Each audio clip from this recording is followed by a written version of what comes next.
मते मो हस्बैंड जी कि मोर बेस्ट फ्रेंड हेबे गिफ्ट करछंदी ए फ्लावर बुकेटी। तो तांको पई मु आज गोटे स्पेशल चॉकलेट केक प्रस्तुत कर तार रेसिपी आपण मानक सहित शेयर कर। प्रथमे प्रेशर कुकर रो व्हिसल आ गैस्केट काढी लूण ऐड करबा ता भितरे ओ ताको प्रीहीट करबा पई गैस ऊपर बसाई दबा। केक टिन को भी मध्य रेडी करिकि ए भळा रखि नबा। केक रो दरकार थिबा वेट इंग्रेडिएंट्स को भल भाव में मिसाई नबा।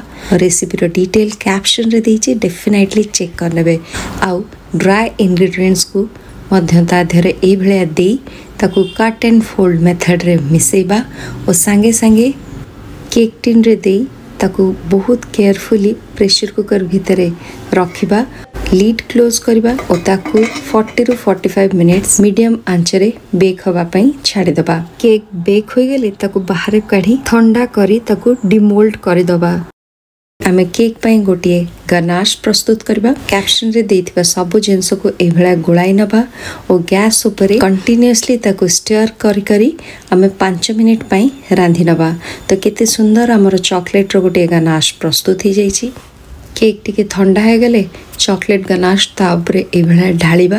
पिस्ता आ रोज रो पाखुडा रे सजाई नबा। 2 घंटा पई ताकू फ्रीज रे ठंडा हवा पई छाडी दबा। चॉकलेट केक घरे प्रस्तुत ही जाईची। ताकू त ए भळा आपण भी ट्राई करंतु। रेसिपी केपर लागला डेफिनेटली कमेंट रे जणाइबे।